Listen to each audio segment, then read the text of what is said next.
ladies and gentlemen.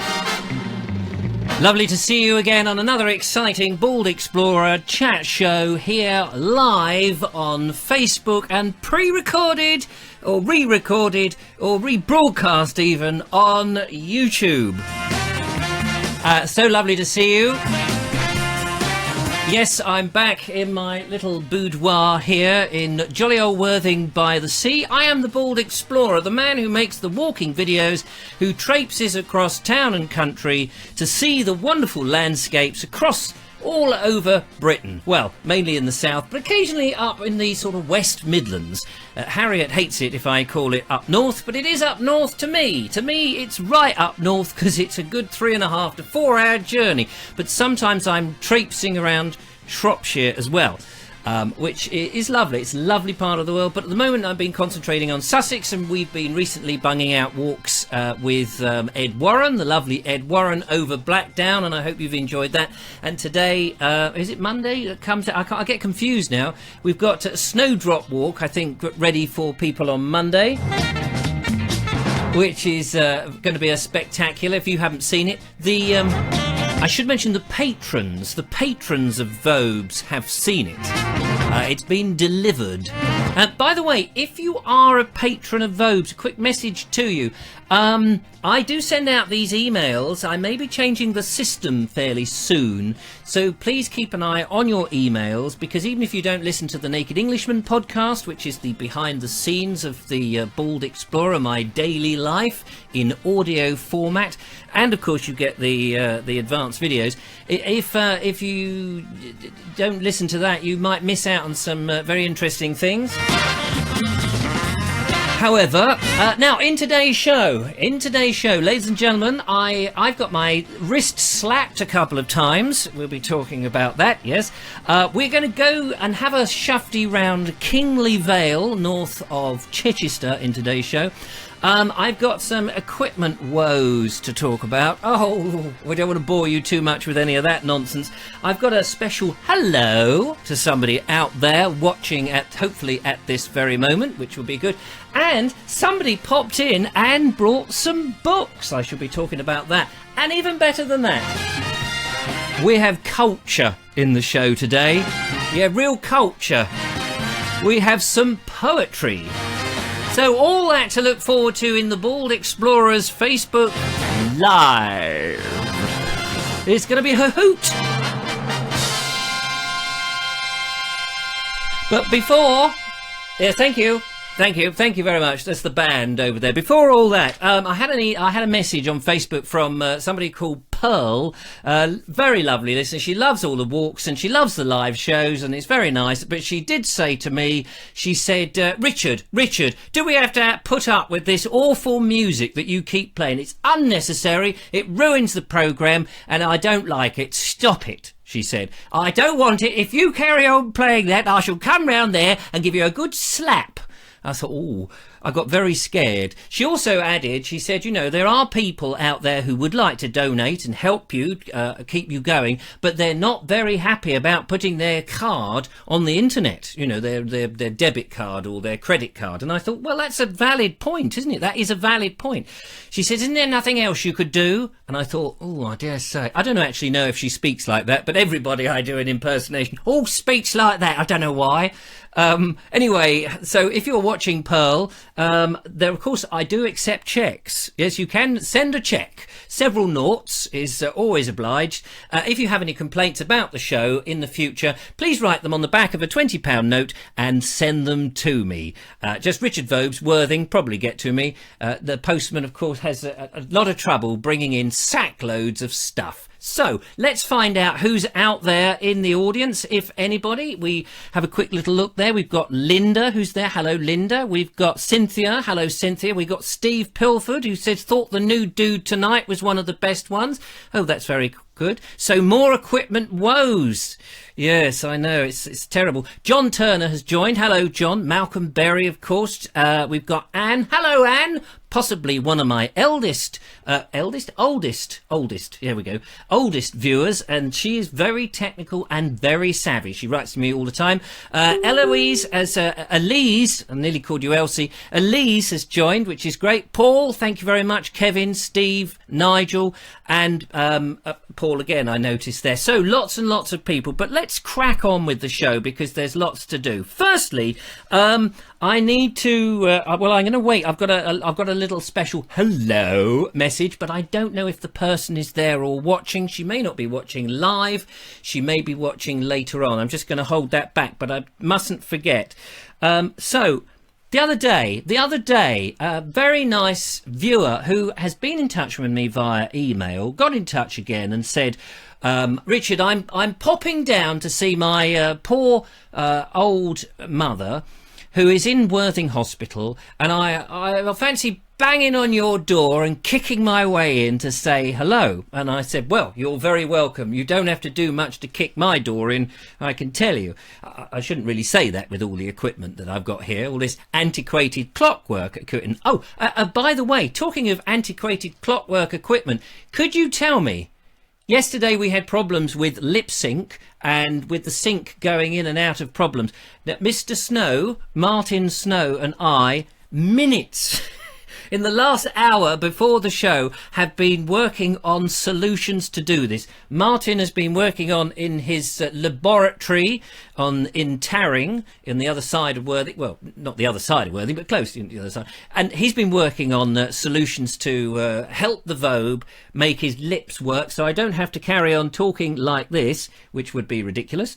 So I want to know, is it working? Are we in lip sync thingy? Because there's a whole technical mechanism to do that. We can slide the picture, we can slow the picture down or speed the audio up. It's very clever so that they sync up, and I'd be interested. So let's have a quick look to see if there's anybody out there. Does Eric still? Nobody's answering the question that I'm really particularly interested. Yes, it tonight, says Kevin Hall. Does that mean yes, it's okay, or yes, it's a problem? You know, does Eric still hold the power to the house? Well, Eric, are you down there, Eric? Yes, Eric is around. I'm trying to find a way to bring him in. Slightly out. Are you using an HDMI converter from the GoPro? I'm using it from my Sony HD cam, actually. And yes, I have got one of those converters, but I have I've sped the audio up to catch up with the picture. I thought it'd be the other way round. So there's a clap, you see. You can see if you can hear the clap before it happens. Anyway, we fiddled around. We're actually 300 milliseconds advanced on the audio to the picture, just for those who are interested. Anyway, that's all boring. You're stuck with whatever it is tonight, so that's what it is. Now, yes, so my door was very swiftly knocked in by the very lovely Nigel Sadler. He came on, as I say, he was visiting his dear old mum, and he said, Richard, I've come in because I want to deliver some books to you, because you know that I like books, particularly about Sussex or Shropshire or anywhere really. And he dropped in, here's one that you can't read the title to. It is actually about the Highways and Byways booklets. This is one about mid-Sussex. And it's got some very nice pictures in there. There, have a look at that lovely picture. I should have scanned them so I could have played them in using the mixer, but lots of nice things. Chantonbury, Worthing and Shoreham, lots of information. Published, oh yes, published, in the 30s, the 1930s. I think this one is 1933. It's got that Art Deco little design on it. So kind, so kind. I think, did you say, Nigel, you found these on your mother's shelves?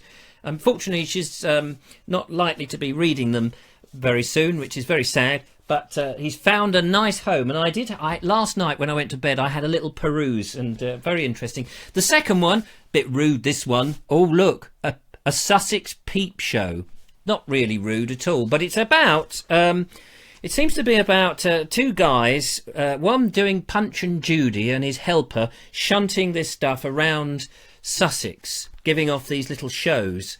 So it's a sort of novel, really, but a novel that goes about showing off the county. Again, this was, I think this is 1937 or some such time, I can't remember. 7 shillings and 6pence back then. A peep show in Sussex by Walter Wilkinson, that very famous Sussex puppeteer and writer. So thank you very much, Nigel. I meant to mention it yesterday, completely forgot, because we were looking at all the clobber that you wear. Not doing any of that tonight. We're going to do other things. Now, I just want to have a look to see if this particular person is in the room. I can't see anybody, but thank you to everybody else. Jane has just arrived. Cushty Phil has just popped in. Joe Norfolk and Dave Baker, you're all here. All the regulars. That's marvellous. Obviously, nothing better to do on a Friday night. So, presumably this person is watching... Oh, something's just fallen over in the background. I hope we're still connected. The key probably has fallen out of the mechanism. Yes, it's all clockwork, you know. Actually, that reminds me. Once, you know when you get these troublesome people who ring you up and say, oh, hello, I'm ringing up about your power supply. I've had one of those years ago. Someone rang up and says, but ringing up about your electrics and what have you. Would you be interested? And I said to them, well, actually, it's funny, but actually, we don't use any electric here. He said, oh, what do you mean you don't use any electric? This is a genuine story. I said, no, it's all clockwork. It's all clockwork here, you see. He said, clockwork? You see, you winding me up? I said, no, this is genuine. I said, we make clockwork oranges. They're bespoke. We make about, 3 a month. They're quite difficult to make. But because it's a clockwork mechanism, we don't use any electronics. We can just wind up the mechanics, and it provides its own work.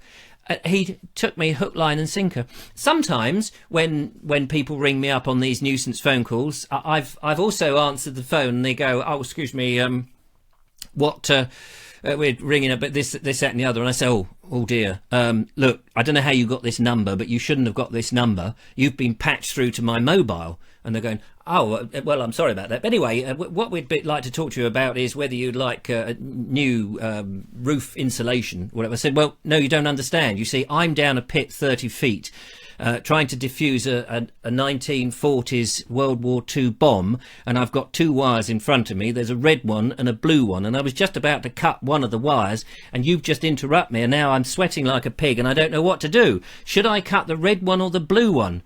Because they hang up at that point. I've got other stories. I might keep those for another time.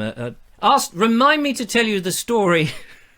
The story of the person who rang up to said, if you could have any number of UPVC double glazed windows, how many would you have? And I had an interesting reply. But I won't do that story now because I've got other things to do. And I can't remember what it was. But, yes, so I'm going to say hello. Someone asked me to say hello to somebody. So, Elaine Blazier. You can't read that. There we are. Elaine Blazier. Hello. This is from an admirer of yours who got in touch with me and said, Elaine Blazier. Well, got in touch with me. Sorry, I had a brain freeze then. This admirer of yours, Elaine, said it would be a great surprise if I was to say hello to you in the show. So, there we are. Hello. All right? Oh, blimey. She's just fainted. Can somebody get her a glass of water? Yeah, quick. She needs water rapidly, otherwise she'll go, you know. Oh, well, I don't know where the nearest tap is. You'll have to go and find one. Sorry, just joking. Right, ladies and gentlemen. On to business, on to busyness. Now, I know Pearl said she hates the music, so just for that very reason...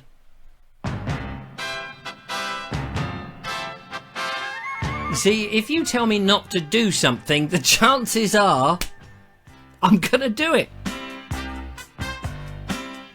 Before we get on to the Kingley Vale stuff, went to Kingley Vale with the very lovely Julia, the fairy tree lady, who I saw a few weeks ago, and I used my new microphone. I've been buying a new microphone. We did some technical stuff the other day, and I bought this new microphone, the Sennheiser MD46. And I know there's some of you out there who couldn't give a toss how it worked, but there's one or two of you who sort of go, oh yes, Richard, how did the microphone work? Was it any good? Well, the answer to that is, actually I've had a few little interesting niggles with this microphone, because it says, and it says it on the website, it says that, and Sennheiser is a good make, it says that it's supposed to be robust, which it is, and it has a lot of noise getting rid of mechanisms. Yeah. Which is true, it does, because underneath here, in the head, and I'll just unscrew that, you see that's the bit that does the recording, and that's the bit that's supposed to protect the wind from going in. And that screws on like that, so it has a protection already, and that pops on the top, and that has protection. Julia and I were out there filming, and I was doing all this yam yam yam yam yam, and then she was going yam yam yam yam yam back, and yam yam yam yam yam yam yam yam yam yam. We were doing all that nonsense. I got it back. It wasn't that windy. It was a bit of a breeze, but it wasn't that windy, and there were... No, it didn't ruin the audio at all, but I could hear it. It was... Every now and again I thought, ooh, when I normalise that, it's going to sound... like that. Did you try it? Just put your hand on your mouth. Stop it. So I was a bit disappointed with, because the flash mic that I had before, that I've done all my other interviews with and stuff that people have loved, and they say, "Whoa, Richard, your sound is so marvellous. How do you manage to make it so marvellous? It's so good." It's because the microphone was so good. And this is a Sennheiser mic, and I just don't understand why this one is not as good. I think this bit is a bit smaller, and so there's less of an air capsule. Anyway, I just thought I'd mention that. I don't want to bore everybody, because I do tend to do that. The second bit of apparatus that I was waiting for is one of these. Now, you may not know what that is. This is a tiny little recorder, and this plugs into this, plugs into the mic. It used to. Hang on. There we go. It plugs into the microphone like so, becoming one unit. So you talk in here, and it records onto there, and thereby it's all one thing, and that's very good. Except few niggles. The Tascam 10X, as it is, very nice. Does everything you want it to do, and the record quality is great. By the way, it's very good. You know, it's only as good as a microphone you shove in it, of course. Very niggly to switch it on and off, and to switch it on to record. It's a very sort of funny thing. Tiny little display which you can barely see, especially when you're outside. So that's not so hot. I don't like that. I want one great big button that you can just go click on and click off. That would have been much better. And the other thing is, it is quite plasticky. And if I was to drop this, and I've dropped the flash mic that I used to use, but that was all one sealed unit. If I drop this obviously here is the weakest point, and that's likely to, well, that won't snap itself, but this plasticky bit is likely to break from it. So if you drop it, it's dead. And for 120 quid, that's a bit of a no-no, really. But it does save having to plug wires in and having it on a separate thing. So, you know, I mean, one could have a wire. You could have that in your pocket and a wire going into your pocket, I suppose, and then that way, if you dropped it, you'd be all right. So that's another option. But the fact that it just clicks into there and you can do this and there's no wires, I mean, it's just, you know, that side of it is brilliant. It's very innovative. I like it. Just a couple of niggles. We'll see how it goes. The reason I worry is because it's my patrons' money that I'm spending on that equipment. That's really what that's all about. Okay, ladies and gentlemen, have I got through all of that? Equipment problems, yes. Marvellous. Let's see if you're still with me, and we'll look at some Kingley Vale stuff, because I've got some stuff to play in. The Day Sussex Died says, "Hi, Richard." Dave says, "I really enjoy the music and your jingles." Yes, well, I will do a little bit. I know you can't please all the people all the time, and this is the trouble. It's my show, so I have to do it the way I want to do it. I know some people find that a bit irritating. Dave Keel says, "I have placed some faux fur onto my camcorder microphone. It stopped all the wind noise. Just an idea. It's possible I could stick some faux fur in there, I guess. I don't really want to put another fluffy. It's just the other microphone works so well." Ian says, "Have you sent them your feedback? They won't know that it needs improving if they don't know." Well, I did think about it. I bought it from a company called Studio Spares, who might be a bit snooty if I say, "Oh, it doesn't do what it says it does," because, you know, but it's because it's not a new microphone. This microphone came out, I think, in around 2001 or 2002. It's supposed to be robust. It's not that the microphone is itself no good. because I imagine that all of them have this problem. You know, you could send it back and get another one, and I don't think it's just that I'm comparing it. I'm not really comparing it like for like, which is fair, because this one was £229. The other one was £700. £700 10 years ago. So, you know, you pays your money. The DX10X has also arrived, says Nigel, who bought one. I haven't had time to play with it. He agrees that it doesn't look very robust, but then there doesn't seem to be anything else on the market at the moment, which is very true. And you have to deal with what you deal with. It's, you know, it's sort of a cross, really, between pro gear and amateur gear. It's more on the amateur side, because pro gear is built to last. Pro gear is built to be chucked in the back of a wagon, driven the other side of the world, plugged in, unplugged, plugged in, used daily, easy to use. So this is a bit sort of on the amateur side. But as he says, there's nothing else out there, which is a shame, because the flash mic was brilliant. Anyway, enough of this gay banter, as they say. Where was that? Was that Monty Python? Right. We're going to take you, ladies and gentlemen, we're going to take you on a journey now to Kingley Vale. Kingley Vale, oh, I forgot the flipping, or nearly swore then. I forgot the, I might be able to go and find it in a second, because I've got something to play in, that's true. I've got a little bit of time. So, yeah, let's have a look. First of all, Kingley Vale, I could show you some pictures. I'm going to show you the video first. That's probably the best. I've got some clips. I went out with the lovely Julia. I got slapped today, not physically, verbally slapped, because the other day, was it yesterday or the day before, I happened to mention I was going out, and I said that Julia, beautiful girl, and she said to me in the car, she said, almost the first thing she said was, I am not a girl. And I said, oh. I said, well, what are you then? You're not one of them. No, she said, no, I'm not one of them. She said, I'm a woman. And I said, well, I know you're a woman. Why do you think you're in my car, love? No, I didn't say anything. I didn't say it. I said, she said, it has connotations. And I said, well, you know, I didn't mean it like that. So that was the second slap of the day. First, Pearl slapped me for putting the music on, and now I've been slapped for calling her a girl. Anyway, she's a lovely, bubbly young lady, as you will see. So first of all, this is the first clip where we're going into Kingley Vale. Now, I should just say it's a national nature reserve.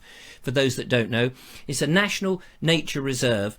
It has oak and ash woodland, but it's very much known for its grove of old ancient yew trees. It's on a slope of the South Downs. I think it's called Bow Hill. And on the top there's 14 ancient monuments up there, which include an Iron Age hill fort and some Bronze Age burial mounds, and it's quite high. Now, we didn't get up to do we didn't climb up there. We're going to scrabble up the side of the hill on another occasion. We just were going there to look at the yew trees, because the yew trees, they're all old and gnarled, as you'll see in a second, but Julia is a bit of a tree hugger. She's into fairies, and she's into sort of mystical stuff, which, you know, it's everybody's house. And I think it's brilliant to have people with a different attitude, a different view on life in the show. I don't want people who are just like me. That's so boring. So this is a moment where I think we come across our first look at some of the yew trees. They get a lot better than this, but have a little gander, and we'll see where we go. Julia, I think we found our first largish yew tree here. Yes, she's quite chunky. Look at this. The girth on this thing is pretty big. I'm imagining that there's going to be more that are larger. But I mean, just look at the trunk of that. I knew that yew trees are fluted, if that's the right word, in the way that the bark comes down the not the bark, the trunk. You know, the way the shape Twists of it. Around yeah, I mean, it's just absolutely amazing piece of knurled old wood. It's just staggering to look at. And it's like dried lava, isn't it? As if dried lava has come down. It's very smooth, absolutely, but at the same time, it's ribbed, I suppose. And then above, you've got these amazing trunks, boughs. Can't get my words out at the moment. And then adjacent to it, you know, we were just talking about hollowing out trees. Yeah, yeah. Just here. It's a good example. Good example. And I'm imagining there'll be more. Really quite Look at that. savagely gone. And yet, you look up there, and it's thriving still. It's definitely a thriving tree. So yeah, it's good, isn't it? It looks absolutely fantastic. It is staggering. It really is staggering. Whilst that was on, I leapt next door to pick up the little brochure that they gave you. That's free of charge. Yews are evergreen trees, it says here, and are well adapted for dry, chalky soil. The leaves are waxy, giving a shiny appearance, and are reduced in size and tightly curled. And there's a picture of the leaves with the berries on. The berries aren't out there at the moment. They're poisonous, I believe, the yew berries. I think, oh wait a minute, the seed of the yew is very poisonous, but the fruits are edible and many birds feed off them. So I do recommend going. I'll show you some pictures. I've got another bit of a video clip in a second, which will fascinate you. Honestly will fascinate you. But let's first of all have a look at some of the pictures. So here we go. Now, as you approach Kingley Vale, you park in the car park at a place called West Stoke, and there is about a 15-minute little walk, which is great, really, because what I like about that is that you don't just arrive on the spot, get out the car and look at it. You have a bit of a walk, which is lovely. So that's the first part. You carry on walking along down this pathway. You can see the grove in front of you. And then you can see more or less the hill in the distance, which is rather nice. And then when you arrive, there's plenty of these boards which tell you all about the stuff that you're likely to see, including... we saw some, I don't know whether they were fallow deer or roe deer. Julia seemed to know what they were, which was great. But you can see there's wild grasses there, and there's the blue chalk butterfly, or whatever the flipping thing's called. And then you carry on and you get, here we go, there's lovely walks all in the area. You go through different bridle paths and walks. So, you know, you can spend the day there. You can spend probably a week in the area looking it all up. There are these, near that point where I just showed you, there's obviously a little picnic area. I imagine that school kids come here and sit here. There's a little fairy sitting there ready for her lunchbox. Unfortunately, we didn't have anything. And then there's these little, I don't know what these are, little hides, are they? You can go and creep inside there and wait for perhaps the roe deer to come past. Who knows? Anyway, they're all set up for you to enjoy. And then, excuse me, you get into the trees and have a look at these. Now, I haven't done anything with these pictures, so I haven't improved them or lit them or changed the contrast or any of that nonsense. These are just straight off the camera. But here we go. Look at that. I mean, and the trees, the boughs of the yew trees, the branches and stuff, they do curve down like that. And at one point we were almost crawling on the ground to get through. You follow these paths, and the paths are actually designed to go through these narrow bits, so you appreciate it. Here, this is Julia. And actually, it looks like she's taking a picture, but I think she's actually blowing bubbles. You'll find out why in a moment. And here we go, another view through these little pathways. You see what I mean? You're crawling through all this. And this is fantastic, because if you go back at different seasons, it's going to look very different. There's a lot of dead wood lying about. There's a lot of moss on the bark, which is lovely, really lovely. And do you know what? We were the only people there. I mean, some people were walking on the other footpaths, but we were the only ones foolish enough to go scrabbling into the undergrowth, which was lovely. Unfortunately we didn't have that huge amount of time. That's the route. Look at that, and you'll notice we do talk about the hollowing of the trees, because yew trees hollow out, and this one here, you can see on the left-hand side, that big dark area is where it's quite hollow. And some of them you can stand in. Some of them are just so peculiarly shaped. I'm afraid my pictures are a bit dark and stuff, because actually it's quite shady in that area. It is quite shady in there, but you know, and you get the sun shining through, making beautiful silhouettes and shadows, and it just, you know, like they are like they're talking to you. And when it's windy, you can hear the creaking, which is quite creepy. You know, I can imagine that being a bit creepy. And as I said before, the moss on the ground, you get a lot of that. And Julia pointed out, she said, you know, this land has not been tilled. It's not been farmed for, well, you know, probably from the Neolithic period. And there's some new life growing through the moss. And finally, oh yeah, here's that. I don't know whether that's the same tree as before, but you can see that's a little hollow out. And the kids, you can imagine the kids would absolutely love clambering through there and having a little play. So, you know, there we go. A little quick tour. A little quick. That's good English, isn't it? A little quick tour of Kingley Vale. I've got another clip to play you. I'd be interested to see what you make of that. Some is used for cancer treatment, says Malcolm, and Malcolm Berry, and yeah, I read about that. Something in the bark, I think it was, or no, is it in the berries? I can't remember. Oh no, I can't remember what it was actually. I did read about it. I sometimes eat the yew fruit, says Henry David. Do you? Very nice, but as out say, don't eat the seed. Oh, right, okay. Neil Gardner has arrived. Hello, Neil. A bit late. Got your letter? Have you got your letter? Let's have a look. I want to see it. Pass it over. Sorry I'm late, Richard. I was busy doing other things. I do have a life. I'll let you off on this one occasion because it's Friday. Dave Baker says good evening to all. Kushti. Oh, am I looking at the same...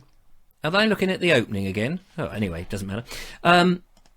So that was... Let me play you the other clip. Let me play you clip number 2. Now, as I said, Julia is a very interesting young lady, and she has different ideas to perhaps the majority, and I have different ideas to perhaps, or the majority have different ideas to me, I can tell you. So I found this quite touching. Someone's put some little ribbons and things. Some little dedications. It's holy stones or hag stones.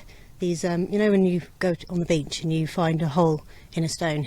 Right. And yeah, traditionally, Wiccans or witches would put a ribbon or string through it and hang it on a tree.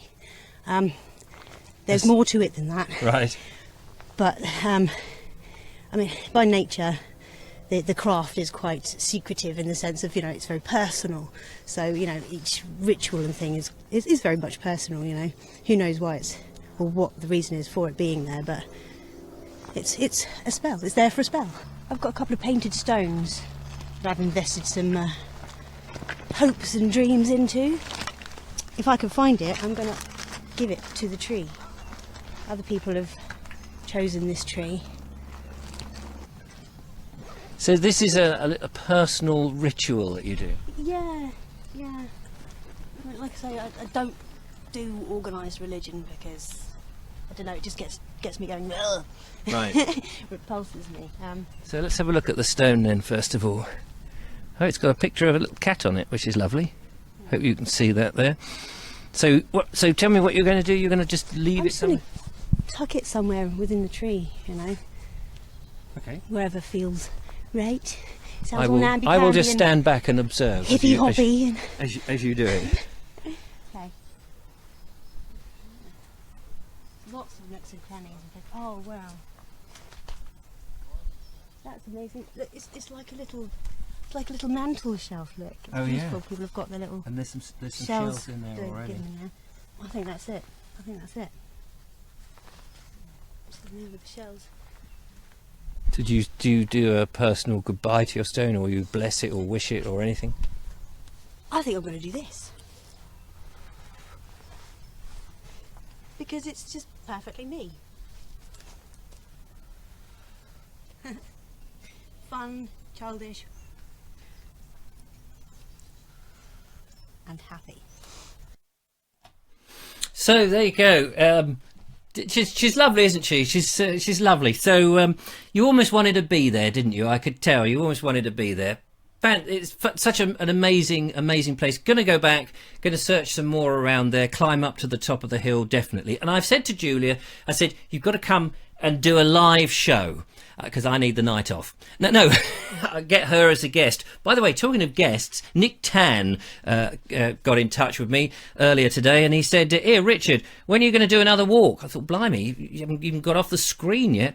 Said, yeah, no, happy to do it, and let's get you back in, and maybe get you in the studio, and maybe next time get him to sing a song. I think that would be the key, wouldn't it? I said that would be because everybody saw you with your guitar, but we want you to sing a song, which would be great. Actually, Julia mentioned that she had been singing in a band, so maybe I should get the two together and matches made in heaven, all that sort of thing. So there we go. I hope you enjoyed that. That was absolutely fascinating. Do give me some feedback. Send me an email or leave a message there, or what else? Get in an aeroplane and leave smoke trails in the sky. Let me know. When the show's good, it's very good. When it's bad, it's pants. But never mind. Now, ladies and gentlemen, we can move swiftly on, because I imagine time is getting the better of us, as it is. It's a Friday night, and I know you're all getting yourself ready to go out for the big occasion, probably a big fancy slap-up meal somewhere, or maybe you're all getting togged up to go to the nightclub. I'm sure you're doing that.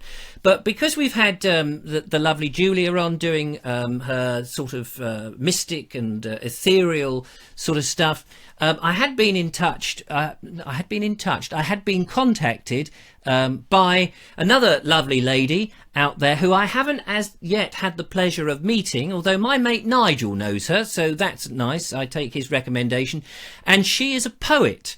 And now I have to say, I'm going to put my cards on the table. I don't really understand poetry. I know Ed Warren, of course, is the master of poems, because he's been reading Tennyson on the top of Blackdown recently, and the master of the recital. But I'm not so good on understand. I think it's just one of those things that I'm just not really on this world. But people love poetry. My sister's son, does that make him my nephew? He likes poetry. He does a bit of slam poetry, whatever that is. I always think that's a poet knocking on the door and having it slammed in your face. But anyway, so we're going to do some poetry. So first of all, let me tell you a little bit about this lovely lady, because I did say to her, I said, why don't you come on the show? It'd be much easier for me to, big you up a bit if you're on the show and you could tell me what inspires you and all that. She said, well, I'm a bit camera shy at the moment. Which is a shame, but I'm working on it, ladies and gentlemen. I'm working on it. So we'll introduce her to you slowly. I'm always interested in new people and exciting people, creative people particularly. So we're going to look at some of her work in a moment. So her name is Elise. I called her Elsie the other day, and I got another good slapping for that. She's a writer and a visual artist from the South Coast in West Sussex. Her work, she works with the visual poetry, words and music, and this has led her to collaborate with many talented and world-renowned musicians, including Rolo McGinty from the Wooden Tops, and cellist Ian Maskin, which I think is how you pronounce it. I don't know him. And some outfit called Liminal. I believe that they are music producers from the US. Well, that's what it says on this bit of paper in front of me, whose extensive production credits include work with Michael Jackson, who, of course, is no longer with us, sadly. Elise has already got a substantial list of followers on Facebook, and her work can be found, if you want to go and check it out, as Poetry by Elise on Facebook. Check that out, Poetry by Elise. I'll put the links on after the show, because I can't do it whilst I'm recording, obviously. She says a lot of my poetry is already available on the internet on her Facebook page, and her videos are all for free. She doesn't get paid for any of this, so she's set up a Patreon page, a bit like me, so that people can get behind her and support her and create, so that she can create the arts, but they can be patrons of the arts. It's all very good. So of course you want to see some of her work, and I'll put the link to her YouTube channel as well, which is, if you go on YouTube, it is actually Elise Poetry 1603. I don't know what the 1603 is significant for, but I'm sure it has some relevance. But let's have a look at something, shall we? So now, just, you know, this is poetry. This is more serious than the nonsense I do. I just thought I'd point that out. So here we go. This is a few minutes long, but sit back and we'll take you into. I'm just trying to think. Just trying to think of the right. Just play the poem. Here it is. Here it is. Thank you. I have sought the impermanence of dreams through veiled night, where voices, in the drone of an echo, numb the deafness of a crowded platform. I have sought the impermanence of dreams through veiled night, where faces, through the void of shadowed walls, scavenge empty streets, where voices, in the drone of an echo, numb the deafness of a crowded platform between hell and sunrise.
I have sought the impermanence of dreams through veiled night, where faces, through the void of shadowed walls, scavenge empty streets,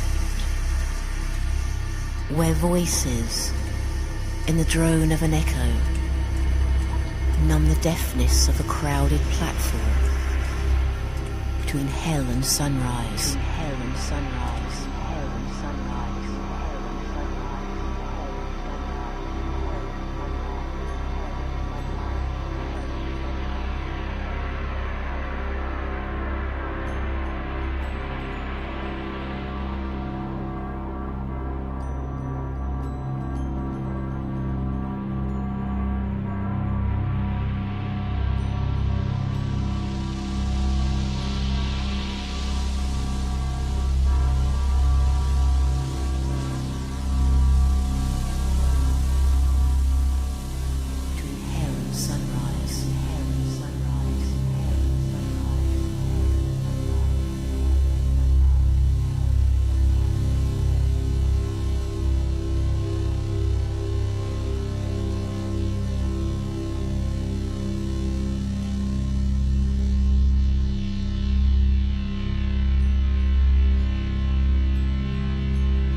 So there we are. Bit of culture for you there, ladies and gentlemen. Bit of culture. Don't say you don't get educated on this show. There we go. That's poetry by Elise. I'll put the links up on there, and do check her out. And of course, if you're feeling generous, then get behind her, and I'm sure she would appreciate your support. But what I would like to do is either to get her in on the show so we can talk to her about what inspires her, what it all mean, what is a poem these days, because for some people it's a difficult hurdle, isn't it? I'm not very good. I'm very much a black and white person. It's, I either understand something or I don't, but there are degrees of these things. So I want somebody to come in and just sort of help me go through it. Anyway, very, very good. So thank you very much to Elise, and I believe she's even out there at the moment. So there we go. Now, it looks like we have run out of time, and I'm going to be heading off. Which is a right shame. But, ladies and gentlemen, I am out again filming tomorrow with a lovely chap called Colin, who I've not met yet, and he's going to take me around the cliff tops at New Haven. I had to think then. So let's have a quick last look in the chat room and see who's there. Somebody saying no. Great show, Richard. Really enjoyed that. Pam Ayres is what Martin's after. Richard is going to have a look at Fernhurst Furnace. Where is Fernhurst Furnace? Send me some info about it. Sounds great. Well, no doubt you'll be powdering your nose now, getting ready for the big out wherever it is you're going. Of course, on the other hand, I shall be uploading this to YouTube, and then I should be heading off to the big snooze, because I've had a nice busy day. My thanks to everybody who is all my patrons who keep this going. If you fancy helping me out with the show and all the other things, of course, you could do no better yourself, of course, to support the Vobes, keep the live shows going and the walks. A little donation would be a fine thing. Check out the links at thebaldexplorer.com. That's the place to do that. Or become a patron. You can do that two ways. You can do a single donation, and if you do give me a significant amount, you'll be put on the special list, and you'll get the Naked Englishman every day, which is the audio diary of my life. Those who get that, tell everybody else what you think of it. Not too rude, please. You also get advanced visions of the show. You get occasional goodies like the theatre show. If you didn't attend to that, that's there for you. I'm trying to do a private stream, so we can have a private stream. I'm just trying to find a service. I think I've got something organised. Probably in a couple of weeks we'll get that set up. Otherwise, just you can do like a couple of quid or whatever, a cup of coffee a month, which is always very handy, because where does it go? Well, it buys all this duff equipment. That's where it goes, isn't it? Dear, oh dear. No, it mainly puts petrol in the car. It does help me buy some equipment. It helps me go afar. It helps me buy my contributors a cup of coffee. And actually, the lovely Julia today bought me a cup of coffee, which was absolutely fantastic. So, ladies and gentlemen, it's been an absolute joy. Thank you so much for tuning in on another Bald Explorer chat show. Do let me know if you want them to continue, because if you don't, I'll stop. So do tell me, it's up to you. Until the next one, thank you so much for watching. Until we see you again, I'll do shows on Monday, will be the next one. Until then, bye-bye.